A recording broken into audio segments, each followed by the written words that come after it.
Howdy, paisanos! Welcome to episode 47 of an ongoing series where we basically take the camera anywhere we want, and we try to find secrets and new discoveries to some of our favorite games. This week I've got Beta64 and A+Start co-piloting this big giant bird. It's an amazing honor, I can't wait. Let's do this. So first of all, I have to say big thank you to NekoRun who helped me out with these first 3 clips. Could not have gotten this out to you folks without his help, and my god, you're amazing, man. So anyways, you saw that we were in the throne room at the start of the video. Well, that's interesting and everything, but thanks to NekoRun's help, we can actually see what's beyond the throne room. And much to my surprise, there's a completely unique texture that's not even on the cutting room floor. This is completely undiscovered. This isn't used in the game or anything. And this texture runs all the way to the right side of the screen until you hit the very end with the glitchiness. But that's not all there is to see beyond the throne room. No. Apparently, if you go above the throne room, there's something that's a little more familiar. Yes sirree, you got yourself the letter that you see at the end of every world. Who knew that it was actually sitting above the throne room this whole time?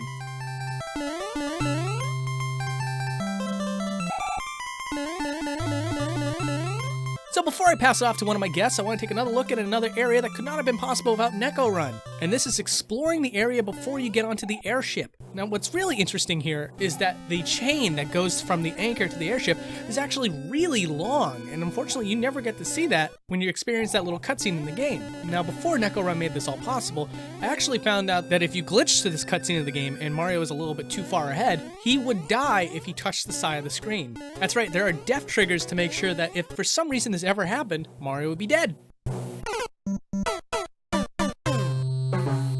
Thanks to NekoRun, we can now move the screens freely and see areas that are normally locked up tight. For example, the infamous secret door to the warp whistle is in fact up there, as well as the boss room, which is just over to the right. Also outside the walls of the warp whistle room is the dropping spike trap room that's supposed to lead to the boss.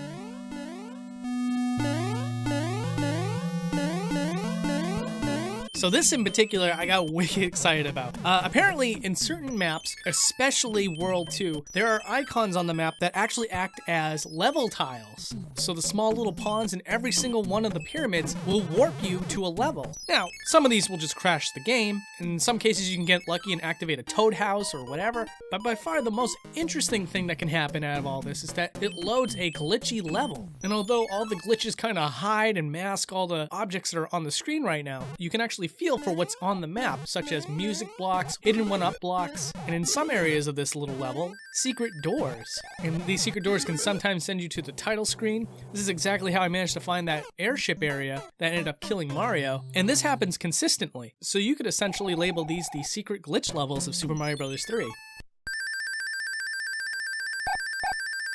The warp whistle has a secret of its own. Because NES games only have 2 layers, Mario and the tornado will normally pass over the border of the map. But if we remove the background layer, you can see that the developers created sprite mock-ups of the border for the tornado to pass under. Now we're going to check out the famous pyramid level of World 2. If you can recall, you're supposed to just go inside the door, and if you continue jumping up, the screen is locked. So instead of the screen following Mario, Mario just instead goes off screen. However, with this hack, that lock is removed, and now we can see the full texture of this area, which is really impressive. In fact, some VG maps of this level is considered inaccurate now that we can see this in full. But what's also interesting is that if we use a walkthrough walls code, we can see even more of this area than the game intended. For one thing, we can see this pyramid structure in full, move past that, find a bonus room that's also in this level, go past that, and then eventually find our way to the goal of the level.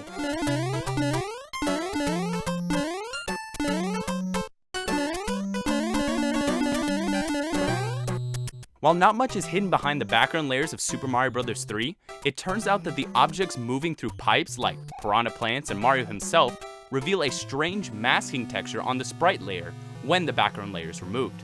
As to why this is the case, perhaps the pipes themselves can't obscure the object properly, so they had to use that masking texture. That's all I can think of.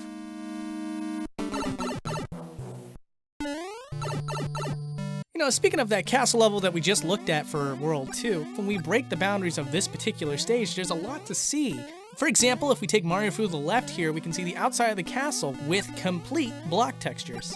And if we take him over to the right, we can see a whole bunch of empty areas as well as the boss room. This level in particular is just really surprising to me because while a lot of areas have stuff outside of the boundaries, none of it's usually as intentional as something like this. With the move anywhere on the map code, the player can for some reason scroll the warp whistle area. Normally, if the map is not intended to scroll, Mario will end up on the other side of the same screen he was on. But here, there's an absurd number of screens to scroll through. And if we speed the game up 6,400 times its regular speed, we can actually reach the glitchy screen just before recycling back to the original warp screen. Hold on there, Andy. I think I see a beta element on this screen. Over there, there's an unused building sprite that blips on and off. That's pretty neat.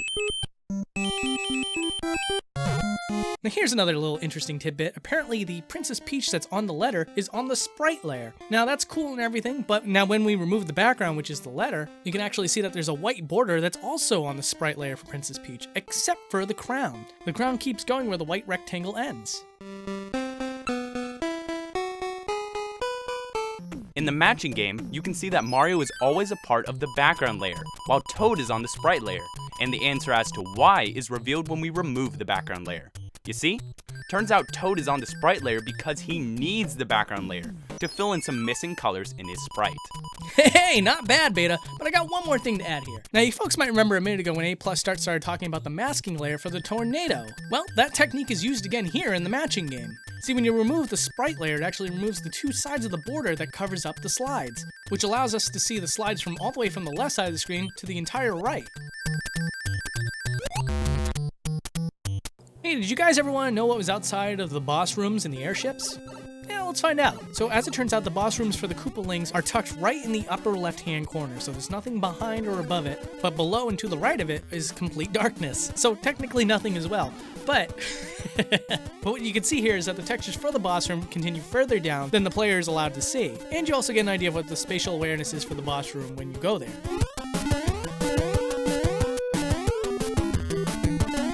Now I have to take this moment to give underwhelming answers to some of the biggest questions that plagued me as a kid, like what's beyond this break block pyramid? And as it turns out, it's pretty much nothing. It's just more desert ground to walk on before you reach a glitchy wall. Pretty much every level in Super Mario Bros. 3 has leftover space that ends with a glitchy wall. Son of a bitch. So one thing that I need to reiterate one more time is that there's just two layers to an NES game. There's the background layer and there's the sprite layer. Now obviously the sprite layer is usually reserved for things that are active towards the player, like enemies, bosses, and the character themselves, and so everything else is just like a giant painting that the character interacts with. Well, for some reason on this one map, if you remove the background layer, you can see that this one cloud is actually on the sprite layer. It also hides Mario if he moves under it, which is really unusual.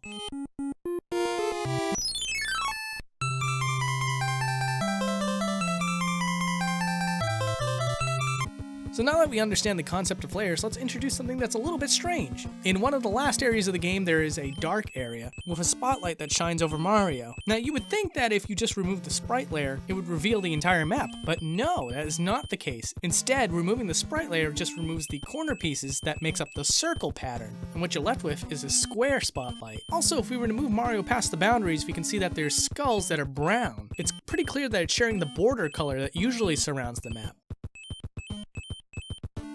Now here's a scene of Rocky Wrench in slow motion without the background layer to cover up his sprite. And the reason for this is so you can see that there is no lower body to the Rocky Wrench. There's a special texture when you land on the Rocky Wrench, and when the Rocky Wrench falls through the ground, you have a better look at his weird little tail that is only on the screen for like a half a second. In a previous scene, we explained that the spotlight effect is somehow in the background layer. However, with the move anywhere on the map code and going through the left side of the screen, the player will load the invisible tiles from the secondary map of World 8 when the hand grabs Mario and you either win or lose. The dark area map will glitch and remove the dark effect, revealing the entire map. That's pretty cool if you ask me.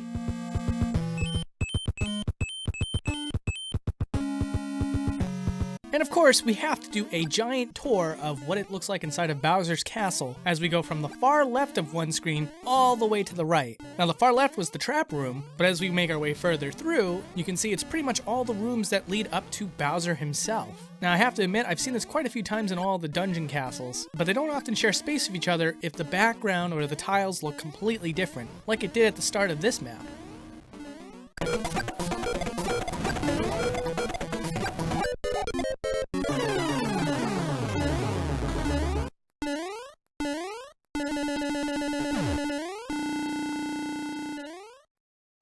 Alright guys, that was Super Mario Bros. 3. One of the best games on the planet. It's been in my backdrop since pretty much this show started. Anyways, I really want to thank A+Start and Beta64 for co-piloting this episode with me. You guys are legends. I always looked up to and watched your stuff before I got into Boundary Break, so it's a huge honor to have both of you on there. You guys can check out their channels with links down below and in the iCard. I think it's over this way. Anyways, I also want to thank NekoRun for managing to get so many great things for this episode. And coincidentally, I am going to be well, first of all, there's going to be no vote this week. No vote. That's because I already know you guys are going to be in the comments saying, oh really, 2 Nintendo games in 1 week? You said you wouldn't do that. Well, I'm going to make up for that. Next week is going to be Kingdom Hearts 2. He's pulling out the big guns. Big guns. 2017, man, I told you. So anyways, that's going to be provided by NekoRun, and he has a video showing you how it was done. And he made that camera himself. So if you want to check the link down below for his video and see that video. Absolutely. And one more thing, you guys. One more thing. We have a live stream coming up on Sunday. If you wanted to see more of those glitch levels from Super Mario Bros. 3, I'm going to be doing a nice hour-long tour from showing off all of those levels and seeing what they all hide. I'm going to be guest with A+Start and possibly Beta64. I hear that he might be busy. Tisk tisk. Hope that's not the case. We love you, man. That's all I can say. Anyways, so Sunday, 12 p.m. Sunday. 12 p.m. Eastern Standard Time, and that is it. So We sure, Derek. we're yes, absolutely sure this time. So anyways, guys, thank you for watching and take care. Adios. Bye-bye.